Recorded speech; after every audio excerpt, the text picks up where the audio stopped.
So it depends if you hold a previous SACAA license. We have a short course or a long course. The short course, you will receive credits for the previous license that you hold, whereas a long course, we have the full theory course, which involves all the theoretical requirements as per the regulation. Regarding the practical training, there isn't really a difference between the two.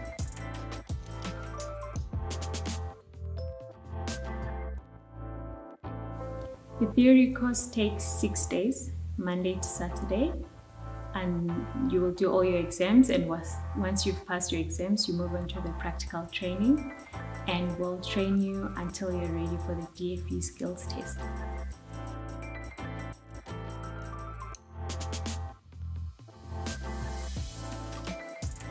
Unfortunately no, because you have to be trained using a CAA approved drone, and we'll provide the drones for you.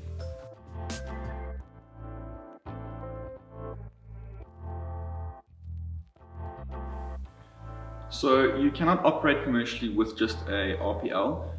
You would require the ROC as well as a certified aircraft, and those three together, the RPL, the ROC and the aircraft, will allow you to operate them commercially.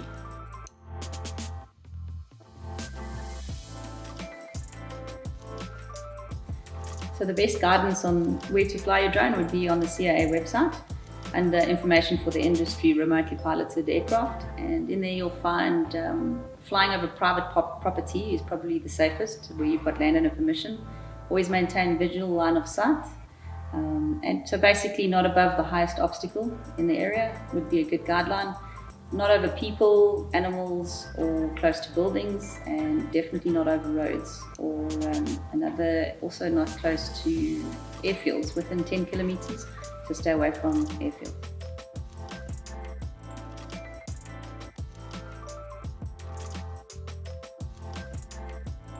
Your aviation medical can be done at any approved CAA doctor. Now, it's important that you do actually go to a doctor that has been approved by the CAA to give you a medical certificate. Now, as to where you can do it, there are quite a few doctors all over the country, and you can actually find their location by going onto the CAA website. However, if you want to make your life much easier, you can click on the icon below, and that will take you to the CAA website. The validity of your aviation medical is dependent on your age. Now, for an RPL license, you require a Class 4 medical. If you are older than 40 years old, your Class 4 medical will only be valid for 3 years. If you are younger than 40, your Class 4 medical will be valid for 5 years.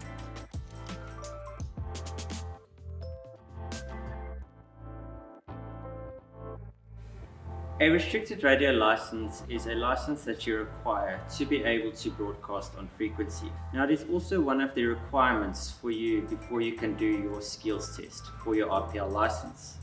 The reason why we need to do the restricted radio is because we have both manned and unmanned aviators all operating in the same airspace. So what we cover in the restricted radio class is talking about different airspaces, different frequencies, and also how to structure different radio calls. Now, your restricted radio license exam consists of 2 parts. Part 1 is the oral exam. Now, the oral exam is when a designated examiner will come and have a look at if you know how to structure your radio calls. Then you have your online exam, which consists of multiple choice questions, and you can do that exam at any approved test centre, such as the test centre at Midrand at the CAA.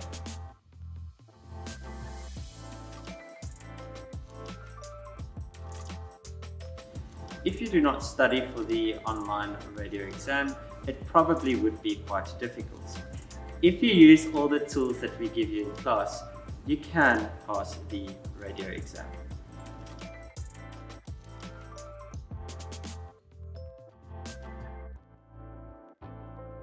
So Rpas has taken the theoretical course and broken them down into different subjects. So there would be an exam for each subject.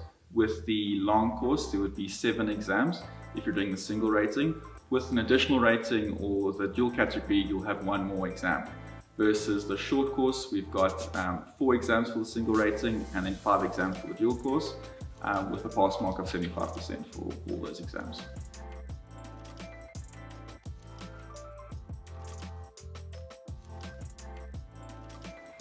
"24 months from the date of issue."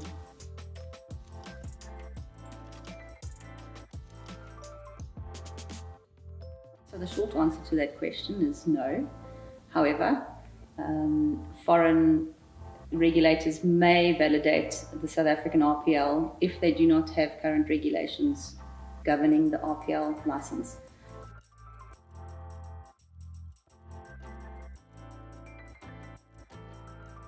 Again, short answer is no. You would still need to fulfill all the requirements of the South African RPL, but you might obviously have certain proficiencies already, which might reduce the time involved in getting the RPL.